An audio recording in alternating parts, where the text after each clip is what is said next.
Landing in Greenland is an experience in itself, and the people who live there, they're completely unused to being at the centre of this huge geopolitical storm, and in many ways they didn't ask for it, they didn't want it. Not for sale!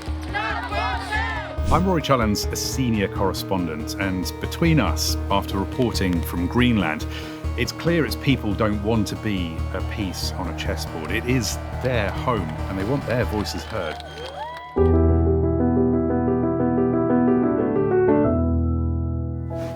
Getting around is very, very difficult. In the winter, the only way you can get from one settlement to another is by plane. The boats don't work because of the danger of the ice, and there are no roads from one town to another.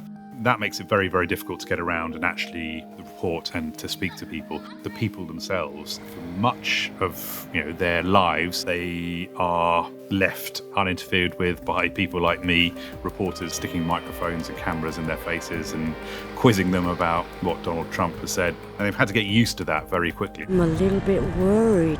Trump is trying to buy Greenland. Just stay away. We spoke there to this guy called Carl, who runs the Ice Fjord Centre. Carl got very emotional and he choked up, and it took him a while for him to get his words out. And he said, Donald Trump has no right to do this to us. Yeah, Inuit, and we've been living here for thousands of years. He was going out and he was teaching his daughter how to shoot seals from the age of 8 or 9. That was when he first put a rifle in her hand, and they went out to go and get her first seal. He said, this is my future, this is my daughter's future, it's not for him to decide.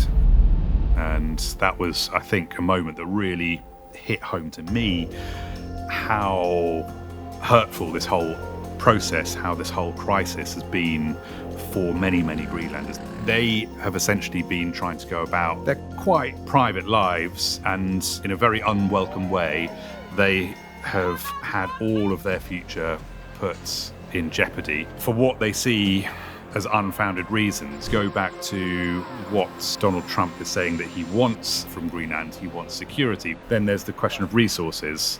Greenlanders are saying you can have this under the terms that the US already has with our homeland.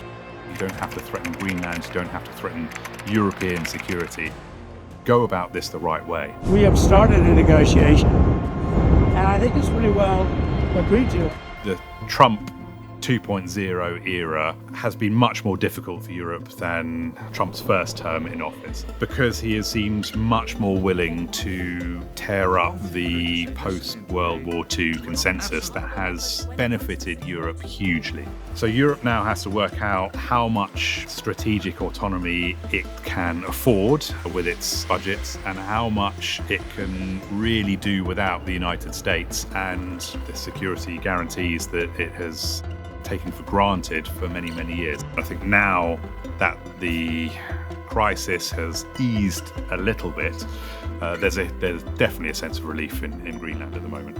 I think what happened is that Donald Trump came up against more European opposition than he was expecting to face. But for European powers, territorial integrity, sovereignty has been a pretty strong red line for them since the end of the Second World War. I think this assignment brought home to me that we are living in a pretty tumultuous time, and going somewhere like Greenland, you see the effects of that playing out in a very real, very personal way.